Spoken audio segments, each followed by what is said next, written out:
Twitter used to be a place where people could share and receive the most important information on breaking news stories. And in the case of a natural disaster like we are seeing with the wildfires in LA right now, it wouldn't only keep people informed, but it would keep them safe. And on Elon Musk's version of this platform, that is not the case. And it's exactly what Elon wants. He wants misinformation pushed in the algorithm so people stay confused, chaos spurs up, and he is able to create fear that, as we know, MAGA and Elon's new movement that he's a part of can harness for their political gain. And that's exactly what's happening right now. But thankfully, there are those out there calling out not just people pushing misinformation on X right now, but the man responsible for it, and Elon Musk. And that is exactly what Governor Gavin Newsom did in a brutal takedown of Elon on his own platform that I want to get into. But before we do, if I could quickly ask you to leave a like on this video, and if you haven't already and you enjoy our channel, to hit that subscribe button. It goes a long way, and it really means the world to me.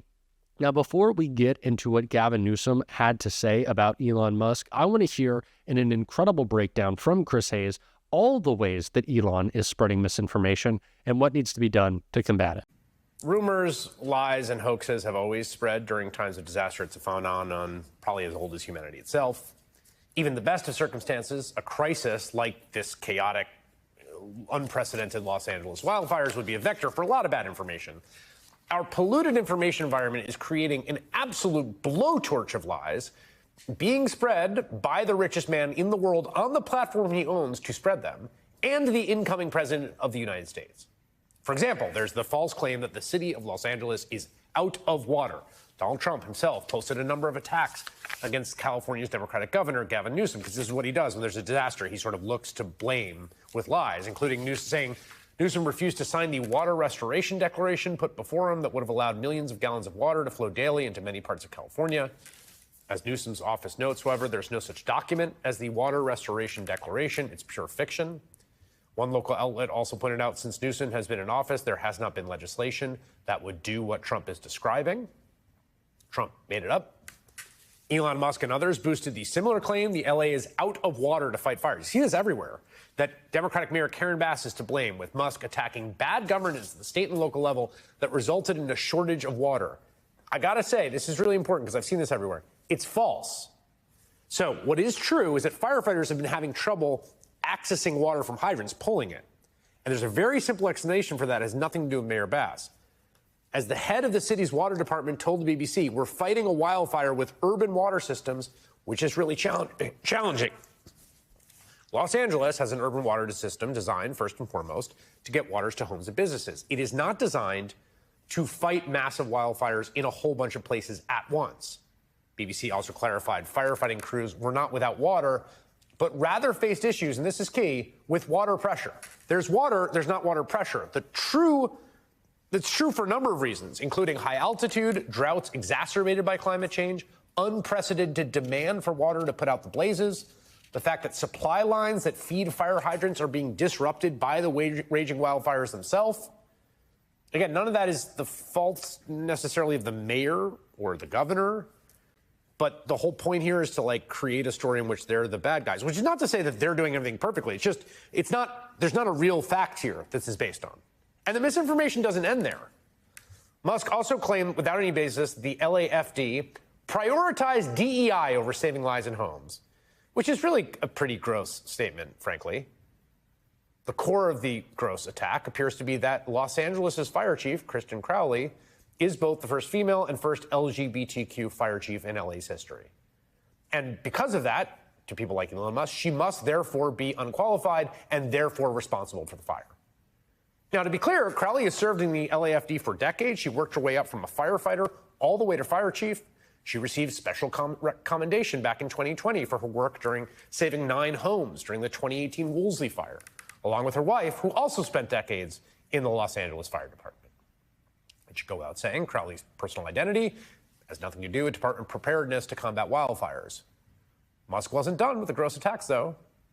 He also signed off on this post from conspiracy theorist Alex Jones, claiming the Los Angeles fires are part of a larger globalist plot to wage economic warfare and deindustrialize the United States before triggering total collapse, to which Musk replied, true. how do I say this? The Los Angeles fires are not part of an intentional plot to deindustrialize the United States. This is the exact same level of nonsense as Marjorie Taylor Greene saying that some Rothschild space laser started the campfire in 2018. Remember? So as we can see, so much misinformation being pushed out by Elon Musk. And like I said at the open of this video, it's because he wants to encourage this fear and fear-mongering, this anger. He wants to be talking about DEI and lying instead of actually trying to find solutions to these problems or help people in the most critical moment of need in their lives. Elon isn't responding to the crisis, and neither is Donald Trump.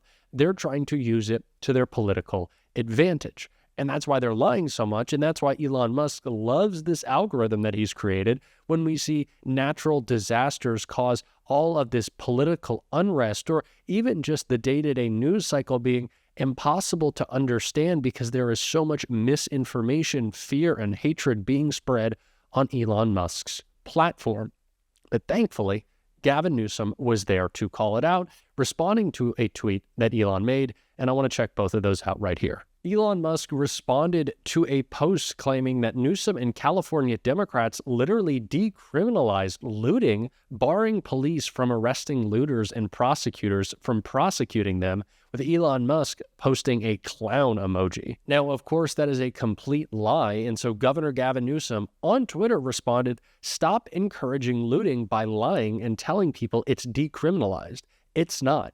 It's illegal, as it has always been. Bad actors will be arrested and prosecuted." Talk about bad actors. Just take a look at Elon Musk actively promoting disinformation, trying to spread it all across Twitter, because this is what MAGA wants to do. Not only do they want to cause this chaos, but they want to paint a picture of blue states and blue cities and make Democrats look bad. We saw this during Hurricane Helene with Donald Trump and Elon Musk's lying. And we also saw at that time Democrats have to call out Elon for the lies he was perpetrating. We saw Pete Buttigieg do that in such an important way. But this is what we're so worried about with Donald Trump, when he will continue to push these lies and this disinformation, but when he has the powers of the presidency in the next coming days, whether or not he will actually help those who he views as his political opponents. We saw it during Donald Trump's first term, where he would give limited amounts of aid. In one case in 2017, only 1% of disaster relief aid requested to the state of North Carolina, all because Roy Cooper, the governor at the time, was a Democrat. And Donald Trump's own staff had to show him that there were Republicans and people voting for him in Orange County, California, so he would give the state aid after a wildfire. This is Donald Trump. This is what we tried to warn people about, and this is the political reality. It's why so many Democrats, not only in California, but in Congress, want to get an aid package passed now for the people of California, because they don't know if Donald Trump will do it. They're worried about him not wanting to help people because they live in a blue state. And this is the reality of things. And this is what we've been talking about so much with Trump, what the focus of his presidency is. And it's really just sad that we have to show people in real time that Donald Trump is always and only out for himself. That renaming the Gulf of Mexico, the Gulf of America, or trying to buy Greenland, invade Canada, take the Panama Canal, this is about distracting you from the fact that Donald Trump is only invested in himself, and he can't do anything that he's promised. He can't lower the cost of housing, of groceries. Donald Trump can't and will not keep his promises. All he'll do is lie, create fear, and politicize natural disasters while he passes big tax cuts for Elon Musk and doesn't give disaster relief to the people who need it most. And Newsom has continued to call out this politicization by Donald Trump in a clip that we can check out right here. Do the right thing. This is an emergency. We can do all this dance, and we have differences of opinion as it relates to all kinds of issues and values, and and that's fair game, and that's important. That dialectic's important. But having this kind of friction when it comes to emergency response with emergency responders, these heroes, 12,000 that are on the front lines right now, taking care of people, making sure people are still alive. We're still doing emergency maintenance, evacuation. We're still concerned about flare-ups and spotting. You got kids right now that don't have money for baby formula, and we're trying to get them disaster assistance. You have folks in hotel rooms that have money only for tonight and don't know what's going to happen, haven't even had a chance to see their homes. Here it's standing or it's here and it's not standing. We want to get them emergency assistance over the course of the next 18 months. That's why I was with the FEMA director today. That's what the President of the United States and I are talking about, and I'd like to have that conversation with the next President of the United States. Newsom is spot on. This is exactly the time when we need the opposite of what Donald Trump is doing. Lying and trying to create chaos in this crisis because he thinks it serves his political gain, that he can use Gavin Newsom and the people of California as his political pawn at this time. Just take a look at what Donald Trump had to say in a recent press conference. And if you notice yesterday, the hydrants were empty. They didn't have any water, many of them. They said 20%, but now I just heard 50%, and now none of them have water, and that fire is still raging. When he turned that down, I was going to give him unlimited water. It would come down. It really comes down from the north, way up north, including parts of Canada. Just spouting off lie after lie after lie. Why? Because Donald Trump doesn't care.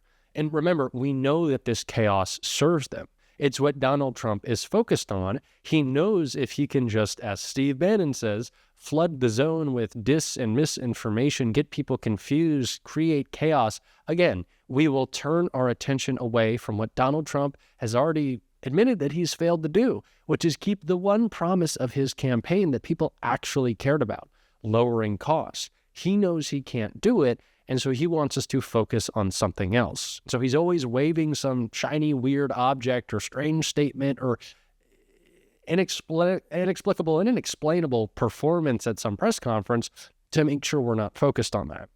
But we have to be focused on calling out the ways Donald Trump is not only actively hurting people and keeping them in fear, but breaking his promises to those who don't really care that Donald Trump doesn't want to help people in blue states. But when they realize Donald Trump won't help them, the promise that he's made, hopefully we can start to see minds changed. And we already have, so we have to keep hitting that home.